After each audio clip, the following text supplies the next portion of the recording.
أحيت حركة الثقافة والفن في الجزيرة أربعينية رحيل الشهيد علي منصور في مركز حركة الثقافة والفن في عمودة، وسط الإشادة بمسيرته النضالية ومشاركته الواسعة في إحياء الفن الكردي.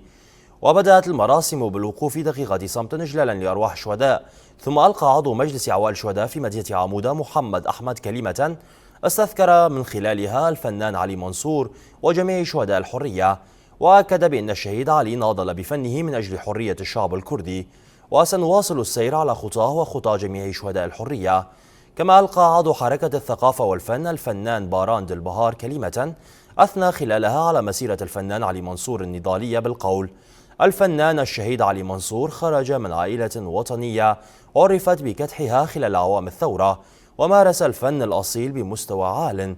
وتخللت المراسم عرض سيمفزيون عن حياة الفنان علي منصور وتقديم عروض موسيقية من قبل الفنانة الشابة ديلارا علي منصور والفنان صفقان أوركيش، لتنتهي المراسم بزيارة ضريحه ووضع أكاليل الورود عليها.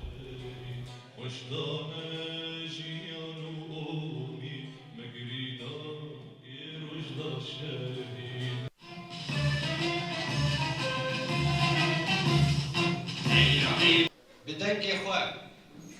بتنبور اخوان، بدمك دريج كده كوي دم دريج دنا شورش آزادیت هم براستی دنا شرط مرجع حرز احمد ده مشكل كلام المشكل ساعات بخش هبطش فم بهبين هوال كذا لك مش چاند و چاند